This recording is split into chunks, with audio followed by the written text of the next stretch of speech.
सबसे पहले नजर डालते हैं अब तक की बुलेटिन। जी बिल्कुल। District police officer Vehari Mohammad Isa Khan Sakera के विजन के मुताबिक SHO थाना मित्रू अमजद सदीक ढिल्लू की बेहतरीन हिकमत अमली छतियाँ वाले खूह में मुतअद्दिद रेड, पुलिस ने मुनशियात फरोशों का जीना मुश्किल कर दिया। जी बिल्कुल। थाना मित्रू की हदूद 69 छतियाँ वाला खूह के रहायशी मोहम्मद मुश्ताक वल्द नज़ीर अहमद और मोहम्मद मुराद उर्फ फ़याज़ी वल्द फ़िदाज ने SHO थाना मित्रू अमजद सैन ढिल्लू, नंबरदार मोहम्मद इकबाल, एडवोकेट राना सईद और मोज़ीन इलाके के लोगों के हमरा मस्जिद में बैठकर बाकायदा स्टाम्प पेपर पर दस्तखत करके मनशियात फरोशी से तौबा कर ली और कहा कि आज के बाद हमारा मनशियात फरोशी से कोई तल्लक ना है। हमारी DP विहाड़ी से गुजारिश है कि पुलिस बिला वजह नजायज़ तंग ना करे। हम शरीफ शहरी बनकर अपनी ज़िंदगी गुजारेंगे।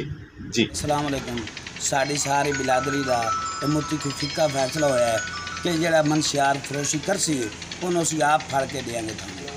मस्जिद खलोते सब बिलादरी ने हलफ चुका है कि एक भाई का साथ दी।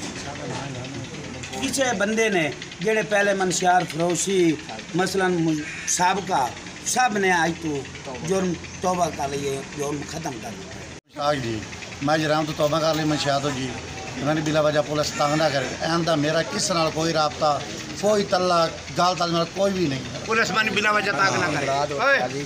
इंशाअल्लाह मैं बिल्कुल जराम तो दूर रहूँगा और अच्छे शहरी बन के